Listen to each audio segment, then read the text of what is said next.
അപ്പോൾ എല്ലാവർക്കും നമസ്കാരം. അപ്പോൾ ഇന്നത്തെ നമ്മുടെ പരിപാടി എന്താണെന്ന് വെച്ച് കഴിഞ്ഞാണല്ലോ, നമുക്ക് കുറച്ച് മാങ്ങ നമ്മളെടുത്ത് വെച്ചിട്ടുണ്ട്. ഇത് പഴുത്തതുകൊണ്ട് പച്ചയുണ്ട്.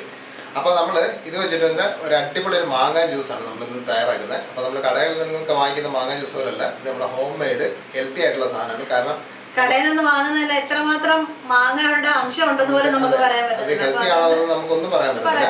അപ്പോൾ അതുകൊണ്ട് നമ്മൾ പഞ്ചസാരയ്ക്ക് വരുന്നത് നമ്മൾ കൽക്കണ്ടമാണ് എടുത്തിരിക്കുന്നത്. അപ്പോൾ നമുക്ക് ആദ്യം തന്നെ നമുക്ക് ഈ മാങ്ങയൊക്കെ ഒന്ന് തൊലിയൊക്കെ ചെത്തി നല്ല ക്ലീൻ ആക്കി നമുക്ക് എടുക്കണം. അതാണ് നമ്മൾ ആദ്യം തന്നെ കഴുകിയെല്ലാം വൃത്തിയാക്കി എടുത്ത് വെച്ചിരിക്കുന്നത്. അപ്പോൾ അത് ചെത്തിയിട്ട് നമുക്ക് ബാക്കി പരിപാടി ചെയ്യാം. അപ്പോൾ നമ്മൾ മാങ്ങ നമ്മുടെ തൊലിയെല്ലാം കളഞ്ഞ് നല്ല അരിഞ്ഞത് നല്ല സെറ്റപ്പ് ആക്കി നമ്മൾ റെഡിയാക്കി നിർത്തിയിട്ടുണ്ട്. പച്ചമാങ്ങ പഴുത്തമാങ്ങ എല്ലാം എടുത്തിട്ടുണ്ട്. ഒരുപോലെ തന്നെ നമ്മുടെ അപ്പോൾ നമ്മൾ ഇവിടെ തൊട്ടപ്പുറത്ത് ഒരു പാത്രത്തിൽ കുറച്ച് വെള്ളം നമ്മൾ തിളയ്ക്കാനായിട്ട് വെച്ചിട്ടുണ്ട്. അപ്പോൾ ഇനി ഈ മാങ്ങ ഇതിൻ്റെ അകത്തോട്ട് ഇട്ട് കൊടുത്തിട്ട് ഒന്ന് വേവിച്ചെടുക്കണം. അതാണ് നമ്മുടെ ആദ്യത്തെ പരിപാടി എന്ന് പറയുന്നത്. അപ്പൊ ഈ മാങ്ങ മുങ്ങി കിടക്കാനുള്ള വെള്ളം മതി, അതിന് ക്വാണ്ടിറ്റി പ്രത്യേകിച്ചൊന്നും ഇല്ല കേട്ടോ. അതിന് നമ്മൾ എത്രമാത്രം മാങ്ങ എടുക്കുന്നുണ്ടോ അതിനനുസരിച്ചിട്ട് വെള്ളം എടുക്കാന്നേ ഉള്ളൂ.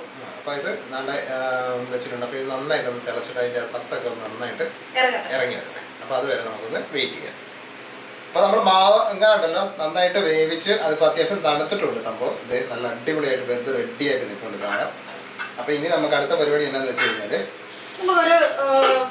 മിക്സിയിൽ ഒരു ജാർ എടുത്തിട്ട് നമുക്ക് ഈ മാങ്ങ എല്ലാം കൂടി ഇതിൽ ചേർത്ത് കൊടുത്തിട്ട് ഇത് നന്നായിട്ടൊന്ന് അരച്ചെടുക്കുക. അതാണ് നമ്മുടെ അടുത്ത പരിപാടി. അപ്പൊ അതിന്റെ കൂട്ടത്തിൽ തന്നെ നമുക്ക് മധുരത്തിന് ആവശ്യമായിട്ടുള്ള കൽക്കണ്ട കൂടെ ചേർത്ത് കൊടുക്കുക. കൽക്കണ്ട ഇല്ലെങ്കിൽ പഞ്ചസാര ചേർക്കും കേട്ടോ, കുഴപ്പമൊന്നുമില്ല. നമ്മൾ കൽക്കണ്ട ചേർക്കുന്നതേ ഉള്ളൂ, കുഴപ്പമൊന്നുമില്ല. നമുക്ക് ആവശ്യത്തിനനുസരിച്ചിട്ട് കൽക്കണ്ട ചേർത്ത്.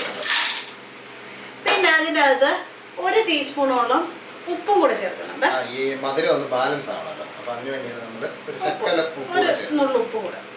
പിന്നെ വേണമെങ്കിൽ നമുക്ക് എന്തെങ്കിലും ഫ്ലേവർ ഒക്കെ വേണമെങ്കിൽ മറ്റേ ഏലക്കായോ ഗ്രാമ്പോ അങ്ങനെയൊക്കെ ചേർക്കാം. പക്ഷെ നമ്മൾ ചേർക്കുന്നില്ല സംഭവം. പക്ഷെ നമ്മള് കടയിൽ നിന്ന് മേടിക്കുന്നതിനകത്ത് ഫ്ലേവർ ഒന്നും ഇല്ലല്ലോ. അപ്പൊ അത് കാരണം നമുക്ക് ഇതെല്ലാം കൂടെ ഒന്ന് അടിച്ചെടുക്കാം. അതാണ് നമ്മുടെ അടുത്ത പരിപാടി എന്ന് പറയുന്നത്.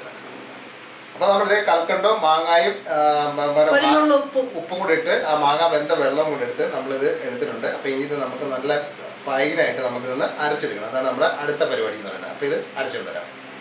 അപ്പോൾ നമ്മളിത് മിക്സിയിൽ നല്ല അടിപൊളിയായിട്ട് ഇത് അടിച്ച് റെഡിയാക്കി എടുത്തിട്ടുണ്ട്. അപ്പോൾ നല്ല പേസ്റ്റ് പോലെ സംഭവം കിട്ടിയിരിക്കുന്നത്. അപ്പോൾ ഇനി നമുക്ക് ആവശ്യമനുസരിച്ച് വെള്ളം ഒഴിച്ചിട്ട് നമുക്കിത് ഇതാക്കാം. പിന്നെ മധുരം കുറവുണ്ടെന്നുണ്ടെങ്കിൽ നമുക്ക് മധുരം ചേർക്കാം. നമുക്കൊരു ഗ്ലാസ് എടുത്തേക്കാം. അപ്പൊ അതിലേക്ക് നമുക്ക് ഒരു തണുപ്പിന് ആവശ്യമായിട്ടുള്ള ഐസ് ക്യൂബ് നല്ല ആ ജ്യൂസിനൊരു അതല്ല നമ്മുടെ മിക്സിയിലൊക്കെ അടിച്ചെടുക്കുമ്പോഴത്തേക്കുണ്ടല്ലോ ഇത് ചൂടാവും. അപ്പൊ അങ്ങനെ നല്ലപോലെ ചൂടാവുകയാണെന്നുണ്ടെങ്കിൽ നമ്മളിത് അടിക്കുമ്പോഴത്തേക്കും ഒരു ഐസ് ക്യൂബ് ഇട്ട് കൊടുത്തു കഴിഞ്ഞാൽ അത് നമുക്കൊന്ന് മാനേജ് ചെയ്തെടുക്കാൻ പറ്റും സംഭവം. നമുക്ക് ആവശ്യമുള്ള അത്രയും തണുപ്പിന് ആവശ്യമായിട്ടുള്ള ഐസ് ക്യൂബ് ഇടുക. അതിനുശേഷം ഇത് ഒഴിച്ചു കൊടുക്കാവേ. അതെ, ഇതുണ്ടല്ലോ ഇതിപ്പോ നമുക്ക് ഒരു നേരത്തേക്കല്ല കേട്ടോ, ഇത് ഫ്രിഡ്ജിൽ നമുക്ക് സൂക്ഷിച്ച് കഴിഞ്ഞാൽ 2-3 ദിവസം നമുക്ക് ഉപയോഗിക്കാം. നമുക്ക് ഗസ്റ്റ് ഒക്കെ വരുവാണെങ്കിൽ നമുക്ക് പെട്ടെന്ന് എടുത്തു കൊടുക്കാം. നമുക്ക് എത്രയും കടുപ്പല്ല കൊഴുപ്പ് വേണോന്നൊക്കെ നോക്കിയിട്ട് എടുക്കാം. അപ്പൊ ഇനി ഇതിലേക്ക് നമുക്ക് വെള്ളം ചേർത്ത് കൊടുക്കാം. വെള്ളത്തിന് വരെ സോഡ ചേർക്കെങ്കിൽ വേറൊരു അതല്ല ഒരു മൊയ്ത്തോ എഫക്റ്റ് ഒക്കെ കിട്ടും. നമുക്ക് നന്നായിട്ട് ഇളക്കി നോക്കാം. അപ്പൊ നമുക്ക് ഇനി കട്ടി വേണമെങ്കിൽ ഉള്ളത് കുറച്ചും കൂടെ ജ്യൂസ് ഒഴിച്ചു കൊടുക്കാം. കട്ടി കൊടുക്കാം. അത് തന്നെ സോഡ ആകുമ്പോൾ ഉണ്ടല്ലോ നല്ല പതഞ്ഞ് നല്ല പൊത്തി വരും. അപ്പൊ ഈ നമ്മൾ വെള്ളം ചേർക്കുമ്പോഴേ നമുക്ക് ഇനി മധുരം ഒക്കെ കൂടുതൽ വേണമെന്നുണ്ടെങ്കിൽ അതിനനുസരിച്ചിട്ട് ചേർത്ത് കൊടുക്കണേ. ഈ കൽക്കണ്ട ഉണ്ടല്ലോ നമ്മൾ മിക്സിയിൽ പൊടിച്ച് നമ്മളൊരു ടിന്നിനകത്ത് സൂക്ഷിച്ച് വെക്കുകയാണെന്നുണ്ടെങ്കിൽ നമുക്ക് എളുപ്പം ഇങ്ങനത്തെ സംഭവത്തിൻ്റെ അതൊക്കെ മിക്സ് ചെയ്തെടുക്കാൻ പറ്റും. അപ്പോൾ നമ്മുടെ ജ്യൂസ് റെഡി ആയിട്ടുണ്ട്. അപ്പോൾ ഇനി നമുക്കിന്ന് ടേസ്റ്റ് ചെയ്ത് നോക്കാം.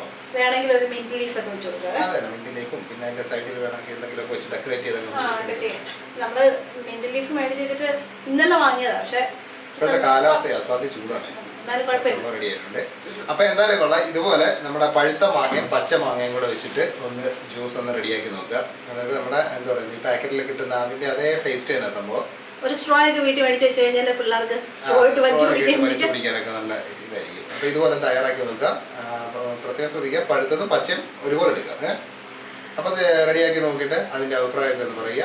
ഇപ്പോൾ സാധാരണ നമ്മൾ മാങ്ങ എന്താ പറയുന്നത് പച്ചയ്ക്ക് തന്നെ മിക്സിയിൽ അടിച്ചെടുക്കാറുണ്ട്. ഇത് പക്ഷെ നമ്മൾ വ്യത്യസ്തമായിട്ട് ഇതൊന്ന് വേവിച്ചിട്ടാണ് വ്യത്യാസം വരും. അതുകൊണ്ടാണ് അങ്ങനെ ചെയ്യുന്നത്.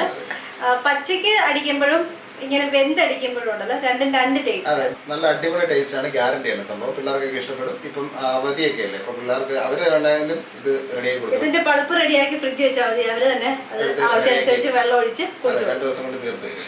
അപ്പൊ സംഭവം ചെയ്ത് നോക്കുക. പിന്നെ എന്താ പറയുന്നത്, വീഡിയോ ഇഷ്ടപ്പെട്ട് കഴിഞ്ഞാൽ നമ്മുടെ കൂട്ടുകാർക്കും നമ്മുടെ മറ്റുള്ള കുടുംബങ്ങൾക്കൊക്കെ ഒന്ന് ഷെയർ ചെയ്ത് കൊടുക്കുക. അവരും കൂടെ ഇതൊക്കെ ചെയ്യട്ടെ. പിന്നെ വിലപ്പെട്ട അഭിപ്രായവും നിർദ്ദേശവും ഒക്കെ ഒന്ന് കമന്റ് ചെയ്യുക. പിന്നെ ഇതുവരെ സബ്സ്ക്രൈബ് ചെയ്യാത്ത എല്ലാ കൂട്ടുകാരും ചാനൽ സബ്സ്ക്രൈബ് ചെയ്തിട്ട് തൊട്ടടുത്തുള്ള ബെല്ലില്ലേ അതും കൂടെ ഓൺ ചെയ്ത് ഓപ്ഷൻ കൂടെ ഓൺ ചെയ്യണേ. അതെ, അപ്പോൾ നമ്മൾ കുഞ്ഞു കുഞ്ഞു വീഡിയോ ഒക്കെ നമ്മൾ അപ്ലോഡ് ചെയ്യുമ്പോഴത്തേക്ക് അതിൻ്റെ നോട്ടിഫിക്കേഷൻ ഒക്കെ പെട്ടെന്ന് കിട്ടും. അപ്പോൾ അടുത്തൊരു വ്യത്യസ്തമായൊരു റെസിപ്പി ആയിട്ട് നമുക്ക് നാളെ കാണാം. അപ്പോൾ എല്ലാവർക്കും by.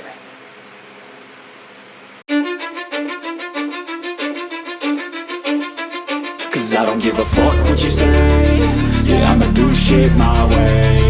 So you can go kick rocks, I'ma stack bricks up, build what I want to make. Yo, I got a lot of shit to say, so I'ma do this every day. I'll be writing things until I'm fucking buried in my grave.